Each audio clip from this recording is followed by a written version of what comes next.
Quand on arrive, on voit des collègues qui sont exténués, des collègues qui sont fatigués, qui crèvent la dalle. Et on voit aussi des personnes qui souffrent des brancards, sous nos brancards.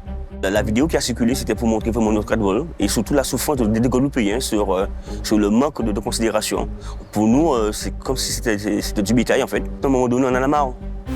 Cette situation n'est pas du tout nouvelle. Ça fait des années que nous en parlons. Nous avons des patients qui sont là depuis des heures, voire des jours. Il y a eu même mort d'homme. Le patient, il meurt sur le brancard aux urgences. Il est resté plus de 2 heures à vous dire qu'il avait mal au ventre, que son ventre était bien bandé et vous n'avez rien fait. Comme on dit souvent, on ne peut pas être malade et soigner un malade. Les camions de pompiers stationnent pendant des heures et des heures avec le malade dans la voiture. D'accord? C'est un scandale. Mais ce n'est pas un scandale, ce n'est pas un fait exceptionnel, c'est le quotidien.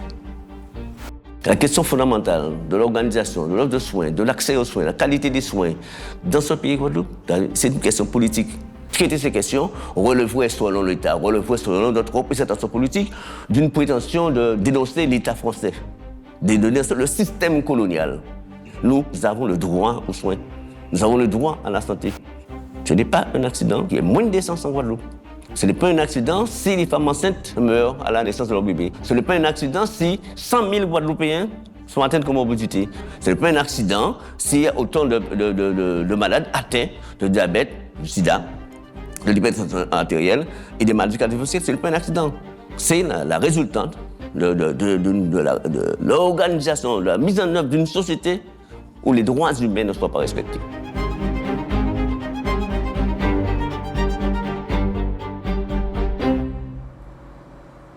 En décembre dernier, Jocelyn Zou, un pompier du SDIS de Guadeloupe, publie une vidéo choc. On y voit des dizaines de camions de pompiers bloqués devant le service des urgences de Pointe-à-Pitre. On y voit des patients entassés, certains souffrant sur des brancards à même le sas d'entrée. Ce pompier dénonce des conditions inhumaines d'accueil et fait part du ras-le-bol des travailleurs de l'hôpital. En fait, à un moment donné, on en a marre. Parce qu'on a tenté par moment de régler la solution. On a déjà écrit au préfet, on a déjà écrit au président du conseil départemental. Ça ne date pas d'aujourd'hui. Et quand on arrive, on voit des collègues qui sont exténués, des collègues qui sont fatigués, qui crèvent la dalle. Et on voit aussi des personnes qui souffrent des brancards, sous nos brancards. On voit un CHU qui est bondé et qui n'a pas de solution en fait. Et c'est compliqué. Pour l'instant, nous sommes pour moi d'une période normale, même si on parle de fête. Mais je dis que nous sommes assujettis à des aléas climatiques. Les cas, nous cumulons toutes sortes de catastrophes possibles. Donc, que ce soit les cyclones, que ce soit les tremblements de terre, tout ça, des tsunamis. Donc, je me demande si nous n'avons pas la capacité de gérer ça, simplement comment nous allons faire pour gérer ces catastrophes-là. Suite à notre communiqué de presse, en fait, là, les choses ont bougé. Il y a le député Olivier Servat à fait un geste. On a le syndicat UTS, UGTG qui nous soutient dans cette affaire-là aussi. Donc, tout le monde on bouge, mais en fait, c'est des épiphénomènes. C'est-à-dire que ça ne règle rien, ça ne change rien, en fait. Beaucoup de mots, c'est très peu de chocolat, en fait. On va dire ça comme ça. Donc, ça donne rien, en fait. Et ça retombe jusqu'à ce qu'on fasse encore un coup de gueule, et puis ça repart, et puis sinon, ça donne rien. Et on se complaît dans cette situation. Voilà. Donc, la vidéo qui a circulé, c'était pour montrer vraiment notre cadre et surtout la souffrance des Guadeloupéens sur le manque de considération. Pour nous, c'est comme si c'était du bétail, en fait. Selon les syndicats de la santé, cette situation chaotique serait récurrente et engendrerait une mise en danger grave pour les patients et le personnel soignant. Pour comprendre les raisons de cette crise de l'hôpital public en Guadeloupe, nous sommes allés à la rencontre de Brigitte Amassin, secrétaire générale du syndicat majoritaire au sein du CHU, l'UTS-UGTG. Cette situation n'est pas du tout nouvelle puisque nous, en tout cas, à l'UTS-UGTG, ça fait des années que nous en parlons. Précisément, nous avons une grève avec le personnel des urgences en juillet 2019 par rapport aux conditions de travail de ce personnel, l'engorgement effectivement qui existe en tout cas aux urgences et le manque de médecins puisqu'à ce moment-là, c'était quand même une grève qui avait du poids, on va dire, parce qu'il y avait aussi les médecins urgentistes qui s'étaient alliés au personnel pour mener cette grève et faire entendre à la direction à l'ARS également, qu'il y avait un manque de temps plein d'urgentistes aux urgences. et qu'il fallait que ça bouge. Ça existe aussi dans l'Hexagone, hein, mais plus chez nous, on voit la difficulté parce que nous sommes le seul CHU, centre hospitalier université de Guadeloupe. Nous sommes scindés entre la Basse-Terre et la Grande-Terre. Le CHU se retrouve sur le territoire de la Grande-Terre. Donc nous avons des deux côtés d'ailleurs cette population qui se replie sur le CHU pour les urgences. Donc ça montre qu'il y a une masse de cette population. Malheureusement, pas de médecins, pas suffisamment d'effectifs. Donc, on se retrouve avec cet engorgement aux urgences. Le personnel occupé dans les box à courir entre les brancards, puisqu'il faut bien comprendre que les brancards, ils sont là. Il y a 40 brancards dans l'enceinte des urgences. Il faut passer au travers. Nous avons des patients qui sont là depuis des heures, voire des jours, qui peuvent passer de 24 heures à plus de 24 heures. Tout simplement, ils ont été vus, ils attendent le médecin, ils attendent l'avis de spécialistes, que ce soit neurologique, cardio, assez souvent c'est la cardio. Il n'y a pas suffisamment de spécialistes. Donc, ce qui fait que le temps d'attente, il demeure et ça embolise les brancards aux urgences. Est-ce que, par exemple, il y a eu des cas où justement les conséquences de cette attente ont eu vraiment des implications pour les patients? Vous avez des exemples? Absolument. Je dirais il y a eu des cas, il y a eu même mort d'homme, puisque l'attente, le patient, il meurt sur le brancard aux urgences. D'accord? Parce qu'il n'a pas eu en temps et en heure l'avis du spécialiste qui n'a pas pu être là. Il y a aussi la prise en charge qui n'a pas été faite dans la salle d'attente arrivée parce que les collègues ils sont occupés, puisque je vous dis il y a 40 lits et 20 fauteuils dans l'enceinte du service et ils sont tous occupés. Donc ceux qui sont forcément dans la salle d'attente, ils ne se plaignent peut-être pas, mais la douleur elle est intérieure, elle est là. Donc, il y a des patients qui meurent aussi dans la salle d'attente. Donc, c'est ça les conséquences aussi de cette embolisation au niveau des urgences.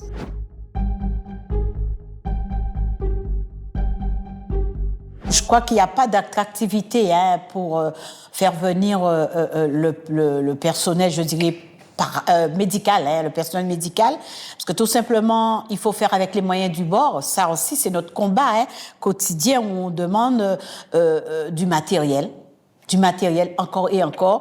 Donc, je pense que les médecins ne veulent pas se mettre en danger, mettre leur diplôme en danger, ce qui fait que, voilà, puisque entre médecins, ils se parlent quand ils se retrouvent.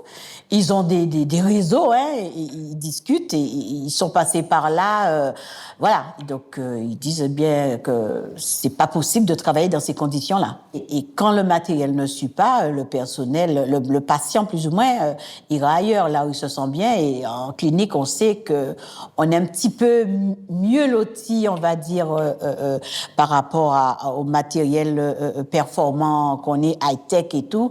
Donc on est quand même dans le privé. C'est pas du tout la même chose que le public. Pour ceux qui en ont les moyens. Pour ceux qui en ont les moyens, bien sûr. Ce qui a changé encore une fois, et on se répète, c'est le manque de matériel. Le personnel est à bout.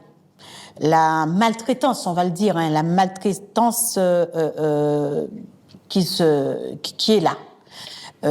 Au niveau de la maltraitance des patients et... La maltraitance déjà, je dirais, du personnel. Déjà du personnel qui forcément transpire sur la manière de prendre en charge le patient, qui n'est pas forcément volontaire. Mais quand on est mal à l'aise, comme on dit souvent, on ne peut pas soigner, on ne peut pas être malade et soigner un malade. Automatiquement, moi, un moment, j'y vais. Je fais malléable, serviable, j'y vais. Mais un moment, je dis non, stop, parce que je sens que le fil, il est bien tiré. Je peux plus y aller. Donc, je dis non, stop. Et au fur et à mesure, alors là aussi, soit celui qui ne dit rien, qui se tait, burn-out. Et j'en peux plus. Et dépression.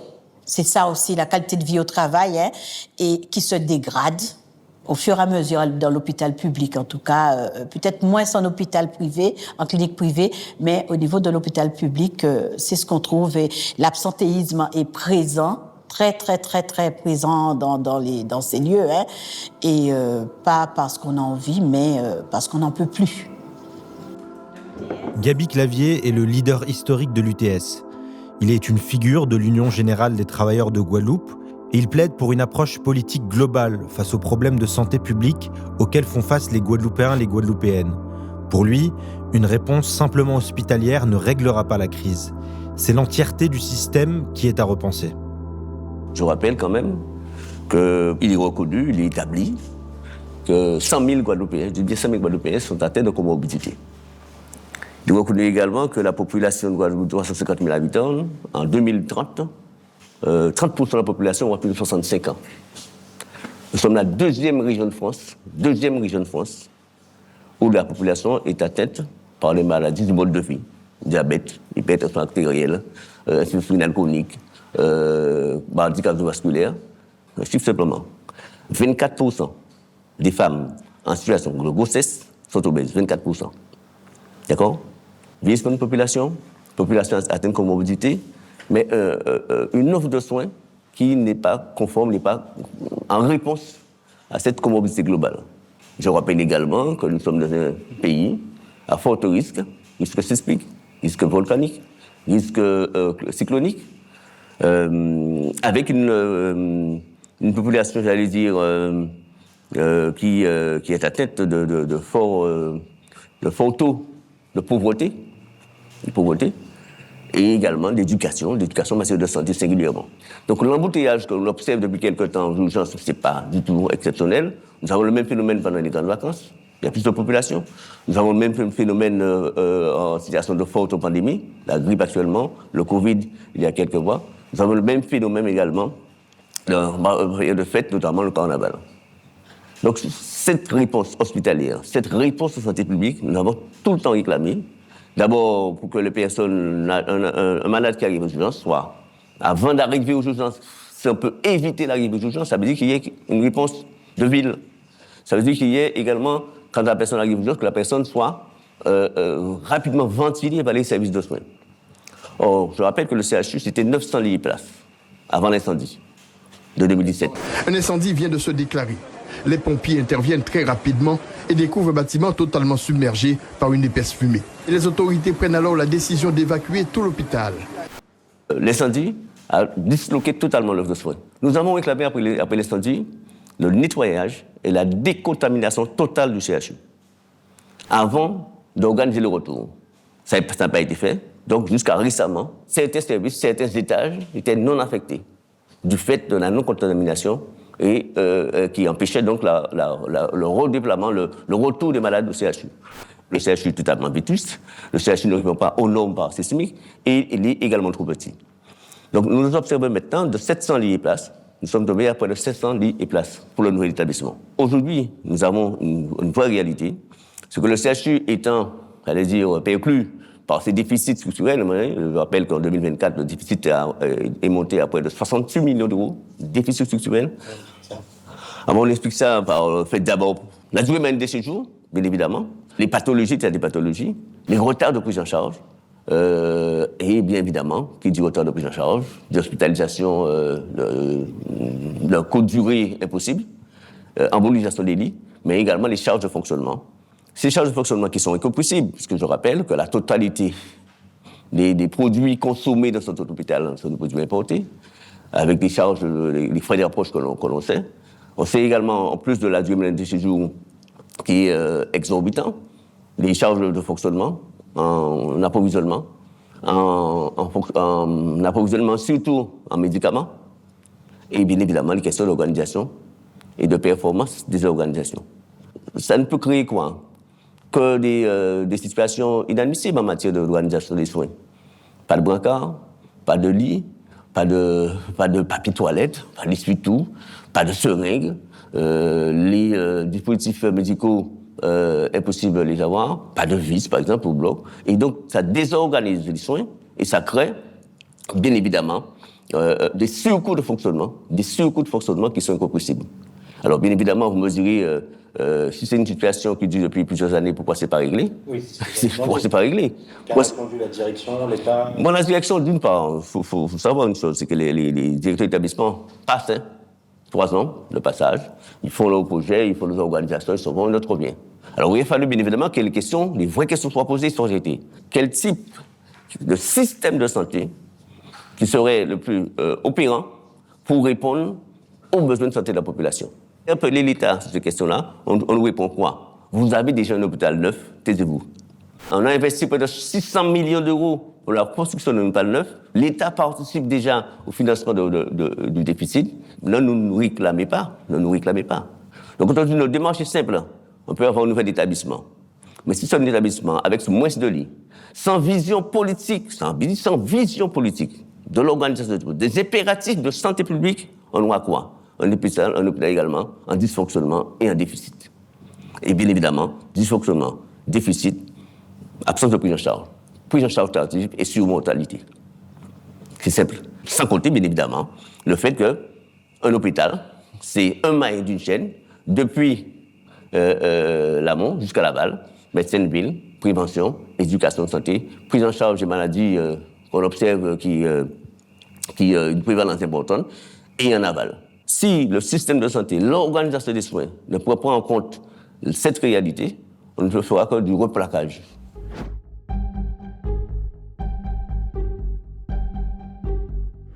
Pour résoudre ces déficits et ces désorganisations, serait de développer ce qu'on appelle l'activité ambulatoire. L'activité ambulatoire qui consisterait à faire en sorte que le malade n'entre pas, qu'il n'y ait pas de séjour hospitalier, que le malade fasse son intervention, puis soit pris en charge pendant une journée, et retourne à son domicile. Mais selon son domicile, il y a une personne il faut qu'il y ait un soignant pour les malades qui nécessitent des soins continus post-hospitaliers, post-soins hospitaliers. Il aurait fallu également que le malade dispose de l'eau, de l'électricité, soit que la maison soit salubre. Et sortir ce malade-là de manière rapide du circuit hospitalier, cela ne peut se penser que ces malades puissent bénéficier d'abord en amont et post-hospital d'une continuité et d'une qualité des soins. Alors c'est tout ce contexte, cette visibilité globale que malheureusement nous n'avons jamais pu encore débattre et discuter avec l'État. Nous aurions tellement aimé qu'il y ait une vision prospective de l'organisation des soins sur la base des effectifs, mais sur la base également de la configuration des services. Et les différentes crises que nous avons connues, la crise de l'incendie, la crise du Covid, et les crises liées également à la société guadeloupéenne actuellement, font qu'à chaque fois, c'est le système hospitalier qui est impacté, le système de soins qui est impacté, c'est la santé des gens qui est impactée, parce que, au fond, au réel, ces questions de fond réel sont connues, parce que tout ce que je dis là, ce sont les documents de l'INSEE, ce sont les documents de l'ARS, ce sont les documents du CHU, qui établissent ces réalités. Nous avons le droit aux soins, nous avons le droit à la santé. Et tout ce qu'on nous impose actuellement, c'est une réponse hospitalière, une réponse hospitalière basée simplement sur l'activité hospitalière et la rentabilité aussi, la rentabilité du marché. Alors, quand on a une prévalence du diabète, de l'hypertension artérielle aussi important, vous savez, il y a beaucoup de clients en Guadeloupe. Il y a des dizaines de milliers de clients.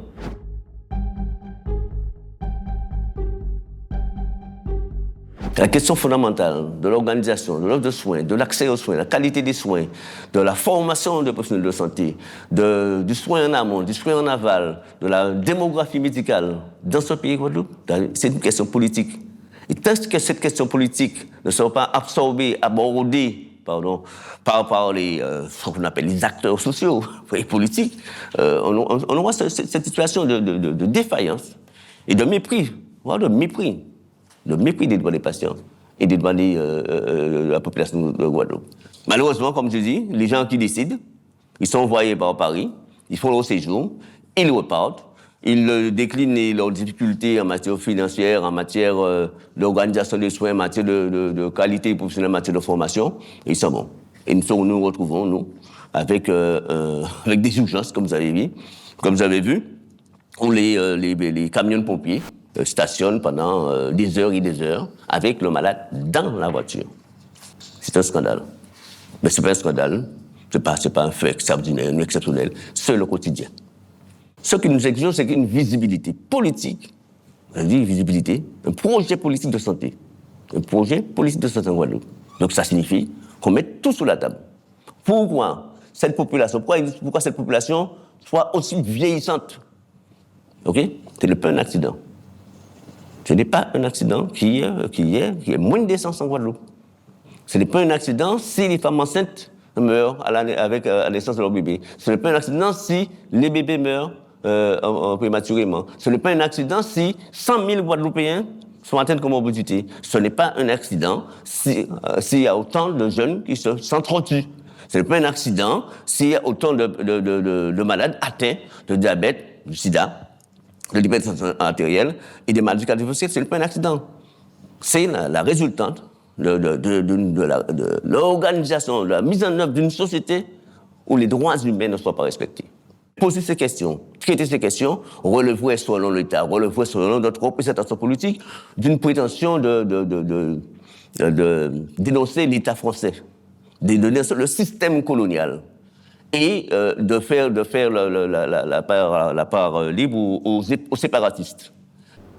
Le premier qui dit la vérité, il doit être exécuté. C'est un classique, ok? Avec la conséquence prononcée, une fois qu'on dénonce l'État, qu'on remet en cause ses prétentions, ses oukases et autres décisions, nous sommes réprimés. Donc la répression fait partie de la lutte pour nous. Ça fait partie de la lutte, ok? Nous n'avons aucun souci là-dessus, mais parce que nous sommes exposés à la répression depuis 1735, la première arrivée des Européens dans ce pays. Un militant syndicaliste de l'UGTG normal, s'il n'a jamais eu une journée de garde à vue, c'est pas un militant. D'accord? S'il n'a jamais eu une journée de garde à vue, s'il n'a jamais été tabassé par la police, s'il n'a jamais défoncé sa maison à 6h du matin pour une perquisition, c'est pas un militant. À partir du moment qu'on est militant, on dit, on réclame, on éclaire, on participe, ok? Nous sommes des séparatistes terroristes, il faut nous traiter comme des terroristes. Et bien évidemment, avec une justice aux ordres. Une justice aux ordres. Ok? C'est sur ce contexte de répression de toutes les forces qui sont opposées au colonialisme, hein, pour ce qu'il est, pour ce qu'il est, pour ce qu'il pratique, ce qu'il a pratiqué hier, ce qu'il continue de pratiquer, qui nous mobilise, qui nous importe et qui nous soutient dans cette détermination à dire que nous ne sommes pas les seuls. Nous ne sommes pas les seuls, mais nous avons, pour les générations futures, pour les enfants, ok, pour notre participation au combat international contre toutes les oppressions, toutes les négations, toutes les indignités, nous avons, encore une fois, nous animons nos organisations syndicales dans la santé et en Guadeloupe qui participent à ce concert international de liberté des peuples.